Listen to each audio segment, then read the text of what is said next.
Howdy, folks. This is Big Sam. And did you know that there's actually two different types of bolts for the Mosin Nagant? When I say bolt, I'm actually referring to this piece, the bolt body. This is the largest part of the whole bolt assembly. And there's actually two different main variations of this particular part. Here, I have an early type, and down here, I have a later type. So what's the difference here? And why is there a difference? Well, you see here on the early type, there's this little hump. And we don't see that hump on the later type. Now, why would you think that is?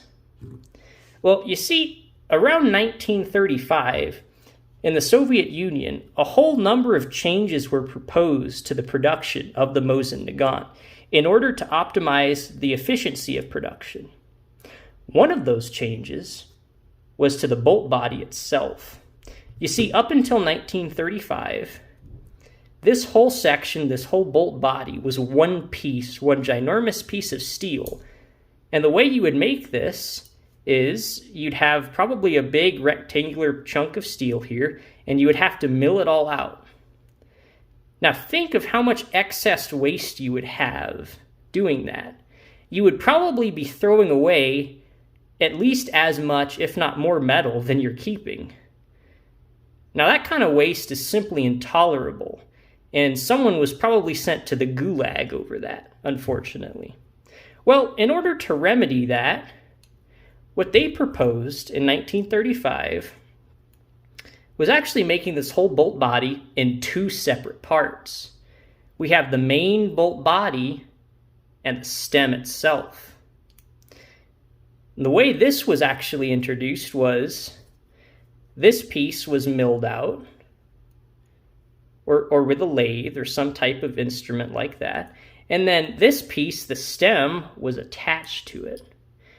And the way they did that, some of these you can see, some of them you can't easily see, was through a process called electric welding. And this was actually a tremendous optimization, as you could imagine, for the Soviet Union.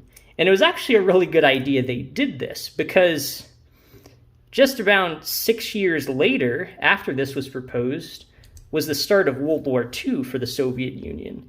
And one of the things they had to do was make massive changes into the ways they were producing the Mosin Nagant. And maybe not massive in each thing in itself, but it was more like a lot of little changes that added up to a lot. And it was probably a good thing that they had already done this, because it was one less thing that they had to worry about. Now, what's also interesting, if we look here, it almost seems like there's some, kind of like some chattering here.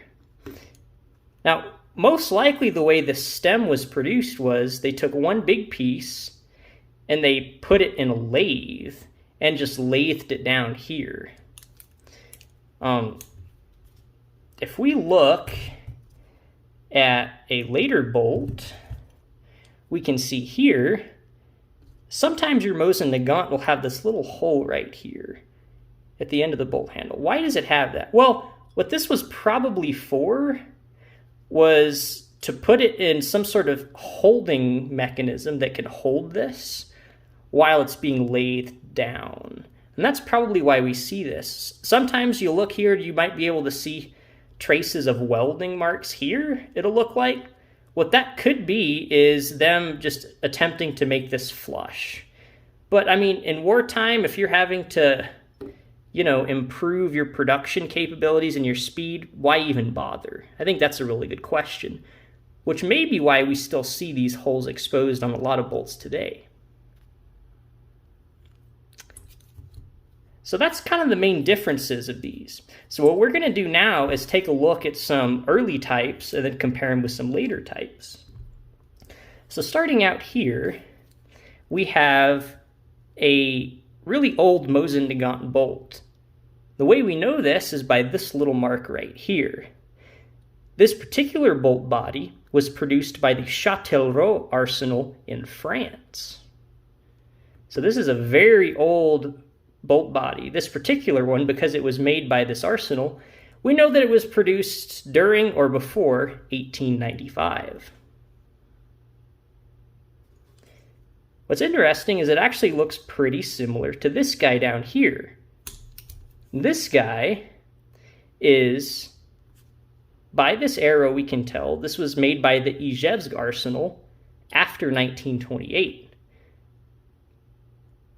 So we have an upper and a lower bound for when we know this was produced. We know this was made after 1928, but this is the Type 1 bolt body. So we know this bolt body was produced sometime between 1928 and 1936. And this makes sense because I happen to know the rifle this came off of was produced in 1934. So that lines up perfectly with our assessment there. Now this guy, if we look here, was produced, see that little circle with a T in it? Well, that's actually a hammer. So we know that this bolt body was produced by the Tula arsenal before 1928. And as we can see here, that makes sense because it has this early Type 1 style bolt body where it was all just one piece, all turned down in a lathe. And then here we have a rather horrible looking one. It may be hard to see, but this particular one was actually produced by Remington, probably around 1917. This was produced for a contract for the Russian government.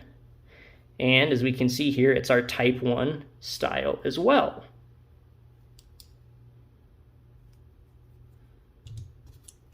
And then if we look here, here's a later one. This bolt body, we can tell by that star, it was produced by the Tula arsenal after 1928. But because this is a Type 2 bolt body, we know that this bolt body was actually produced sometime after 1935.